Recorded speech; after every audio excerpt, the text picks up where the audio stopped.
يا عبير اعمل لنا فيديو ازاي نلم منهج الدراسات تالتة اعدادي. انا بطيئة جدا في الحفظ ومش بعرف احفظ. الناس اللي بتشتكي من الانجليزي والدراسات والرياضة، انا عايزاكم تكتبوا لي دلوقتي في الكومنتات ايه اكتر مادة صعبة معاكم، لان تقريبا انتوا بتقولوا كل المواد في الكومنتات. الصراحة اللي خلاني ابدا لكم في فيديو الدراسات بعد الانجليزي على طول ان في كومنت بتاع بنوتة او ولد يعني جايب اكتر من 200 لايك عشان هو بيشتكي من مادة الانجليزي والدراسات وبيقول ارفعوا التعليق بتاعي، فعشان كده احنا رفعنا التعليق بتاعك يا حبيبي. والنهارده هنتكلم بقى ازاي فعلا نلم مادة الدراسات وبالاخص الجغرافيا، لان دي اكتر حاجة اتطلبت في التعليقات. ولو الفيديو ده عجبكم هعمل لكم جزء تاني لمادة التاريخ. طيب قبل ما نبتدي، انا لاحظت ان اغلب الناس واغلب المشاكل بتوع طلاب ثالثه اعدادي اللي بيبعتولي وهي الدرس التاني او الفصل التاني بتاع القارات اللي هو القارات السبعه. بس قبل ما نبتدي في الحاجات الصعبه انا لازم ابتدي لكم المنهج من الاول كده، ولو في اي حاجه غلط قلتها اكتبوا لي في التعليقات. بما ان الوحده الاولى بتتكلم عن الزراعه والصناعه والتجاره، فانا هقول لكم ان بجد الدرس ده سهل جدا جدا جدا، والوحده دي سهله وبجد تقدروا تخلصوها في ساعه ساعتين ثلاثه على حسب كل واحد ومقدرته. بس لو قعدتوا فعلا على المذاكره يوم واحد انتوا هتكونوا مخلصين الوحده الاولى من الدراسات. تعالوا اقول لكم بقى تذاكروها ازاي. طيب اول حاجه هتعملها، بما انك عندك 3 حاجات اللي هي الزراعه والصناعه والتجاره، انا عايزاك تتعلم تعمل ملخص لنفسك. دايما اكتر حاجه بتخليني فعلا اقدر اذاكر الماده واحفظها، وخصوصا الحاجات اللي عايز لها حفظ، وهي الكتابه والملخصات. فعشان كده انت لازم كل يعني جزء في الماده دي تعمل له ملخص صفحه. يعني مثلا الزراعه او الصناعه او التجاره هتعمل صفحه كامله فيها ملخص الدرس بتاعك كله، ولخصه بالطريقه اللي تريحك والطريقه اللي تفكرك بالدرس ده. تعالوا بقى نبتدي باول حاجه وهي الزراعه. انا عايزه اقول لكم ان انا عامله لكم كده زي ملخص كده بقرا لكم منه علشان ما اقولكوش اي معلومه غلط. هنبتدي مثلا بالزراعه. عندك الزراعه دلوقتي في المنهج اول حاجه وهي الشروط بتاعه الزراعه. هتجيب ورقه وهتبتدي تكتب ايه هي الشروط. لو حاسس ان الشروط دي كتيره جدا لدرجه انك هتملى الورقه، فلا، اكتب كلمه او جمله بسيطه خالص تفكرك بالشرط ده.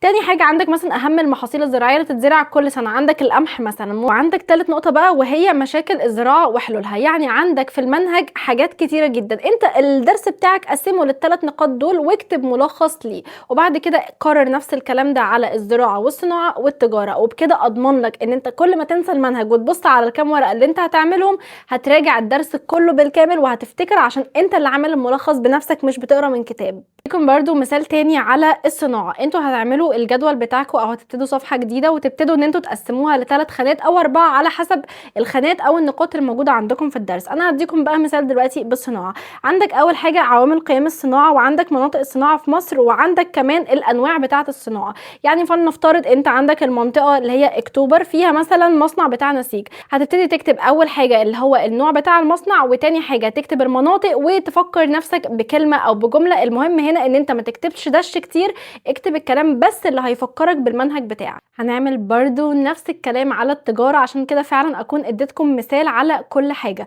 عندك التجاره مثلا في منها نوعين، هتقسم عندك تجاره داخليه وعندك تجاره خارجيه. عندك تاني حاجه اهميه التجاره، تبتدي تكتب الاهميات بتاعه التجاره اللي عندك في المنهج.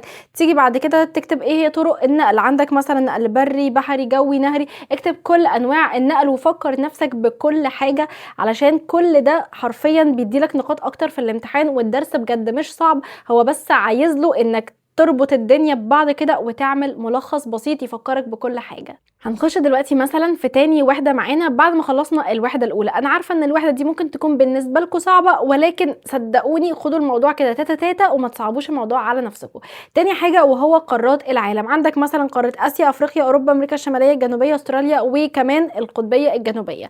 هتبتدي تمسك كل قاره. المهم هنا دلوقتي ان انت ما تبصش على الموضوع على ان هما 7 قارات، بص على الموضوع انك هتبص على قاره قاره وهتبتدي تذاكرها. واهم حاجه وانت بتذاكرها تذاكر من الخريطه، يعني لازم الخريطه تكون قدامك لان ده هيسهل عليك الحفظ وهيخليك تقدر تفتكرها بسهوله. هنبتدي بقى دلوقتي باول قاره. فلنفترض مثلا بدات بقاره اسيا، هتبتدي تعمل جدول، وفي الجدول ده هتحط الموقع والتضاريس والمناخ والسكان والموارد.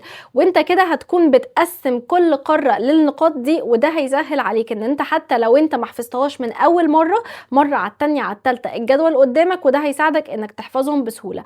وحاول دايما زي ما انا قلت لكم نفس التركيه دي في الانجليش، ان انت بعد ما تذاكر حاجه تفتح فويس وتسجلها مره واثنين وثلاثه وتفضل تسمع فيها طول اليوم. دي حاجه بتخليك تقدر تحفظ المعلومه وتثبتها كمان. بكل بساطة كده أقدر أقول لكم إن الوحدة التانية بتتلخص حرفيًا في 3 حاجات. الحاجة الأولى إن وأنت بتذاكر دايمًا زي ما قُلت لك إنك تكون بتسجل لنفسك، تاني حاجة إنك تعمل ملخص وأنت بتكتب دايمًا تحاول ترسم على الخريطة أو تكتب الحاجة اللي أنت بتذاكرها على الخريطة، يعني أنت ما تحفظش أو ما تكتفيش بإن الخريطة مكتوب قدامك كل حاجة المحيط الفلاني، لأ أنت بقى بتكتب فوقه حتى لو فوقيه بنفس الحاجة في نفس المكان بتكتبه علشان كل ما تيجي تفتكر وأنت في الامتحان تقول أنا كنت كتبت في المكان ده، وده هيخلّيك تفتكر أسرع، يبقى أنت كده بتركّز على حاسة السمع والبصر وكمان الكتابة. دلوقتي بقى تشجيعًا ليكم حابة أعمل لكم مسابقة سريعة جدًا زي ما عملنا مسابقة على الفيديو اللي فات واخترنا الكسبان على الإنستجرام.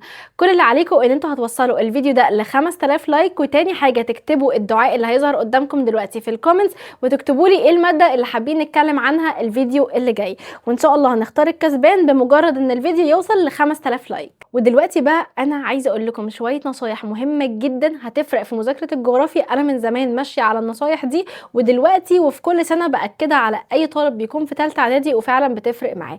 اوعك تعتبر إن الجغرافيا أو عامةً مادة التاريخ أو مادة الجغرافيا إن هي مادة للحفظ بس، أي مادة مهمًا كان شكلها يبان إن هي محتاجة حفظ هي محتاجة تتفهم، زي ما ناس كتيرة جدًا مثلًا أي نعم القصة اتلغت في العربي ولكن ناس كتيرة جدًا كانت بتاخد الموضوع بإن هو حفظ فما بتعرفش تحل حاجة، لكن لو أنت فهمت وحاولت تعمل قصة لنفسك وتركب الكلمة دي بدي وتعمل لنفسك ملخصات ده كله بيساعدك إنك فعلًا تذاكر المادة، فما تعتبرش إن الجغرافيا هي مادة حفظ تمامًا، لأ افهم كل حاجة فيها وحاول ما تصعبهاش على نفسك وصدقني ربنا هيكرمك طول ما أنت بس في نيتك إن أنت عايز تنجح. لو قولها لك بعد كده لو حاسس إن أنت متأخر أوي أو بتشوف الفيديو ده قبل امتحانك بأسبوع 10 أيام وأنت حاسس إن أنت مش كفاية الوقت ده، أنا عايزاك تركز على الحل، مع إن الوقت ده كفاية ولو بتشوف الفيديو ده فأنا منزله لك قبل امتحاناتك بحوالي 30 يوم، ولكن لو أنت بتشوف الفيديو قبل الامتحان بيومين 3 4 ابتدي حل، مفيش وقت للمذاكرة دلوقتي، حل كتير جدًا، حل امتحانات، حل على كل درس، ابتدي شوف الأسئلة المتكررة، الأسئلة اللي جت في الامتحانات السنين اللي فاتت، كل ده هيفرق معاك وكل ده هيخليك يعني لامم المنهج حتى لو أنت مش عارف التفاصيل اللي جوه ولسه ما ذاكرتهاش. النصيحة اللي بعد كده هتفرق معاكم جدًا وخصوصًا في القارات. أول حاجة خلينا نتكلم على النصيحة الأساسية وهي إنك تخصص في يومك حوالي من 10 دقايق لتلت ساعة تراجع فيها المادة بتاعتك، لو أنت مذاكرها راجع، لو أنت مش مذاكرها حط على الأقل من ساعة ل3 ساعات في يومك عشان تخلص مادة الجغرافيا، وهي مش طويلة ومش صعبة الصعوبة اللي تخليك تقول أنا مستحيل أنجح فيها أو أنا مستحيل أقفل المادة، لأ المادة دي تتقفل لو أنت حاطط في بالك إن أنت عايز تقفلها. تاني حاجة القارات أنا عايزاك طالما لسه عندك وقت على الأقل كل 3 4 أيام راجع قارة واحدة، لو لسه أصلا ما ذاكرتش يبقى ذاكرهم وبعد كده ابتدي امشي بنظام إنك بتراجع على كل قارة، على الأقل هتذاكر قارة أو قارتين في الأسبوع، وصدقني في أقل من 3 أسابيع هتبقى مخلص المادة ومراجع عليها وحل عليها كتير وداخل الامتحان وأنت مطمن. بس كده يا حلوين فيديو النهارده يكون خلص، يا رب تكونوا استفدتوا ولو حتى بتشجيع او بمعلومه جديده او بنصيحه جديده. اكتبوا لي في التعليقات ايه اكتر حاجه شدتكم، واكتبوا لي خلصتوا قد ايه من المنهج بتاعكم وامتحاناتكم فاضل لها قد ايه، عشان انا محتاجه اعرف كل المعلومات دي ودي يعني ده بيساعدني ان انا اقدر اعمل لكم فيديوهات اكتر قبل ما امتحاناتكم تيجي. ويا ريت يا جماعه لو في طلاب فعلا مذاكرين ومخلصين المنهج وعاملين ملخصات وعايزين يساعدوا غيرهم ابعتوا لي على الانستجرام وانا هبتدي انزل الملخصات دي للطلاب بتوع تالتة اعدادي لو انت حابب تساعد غيرك، وما تنساش ان الدال على الخير كفاعله.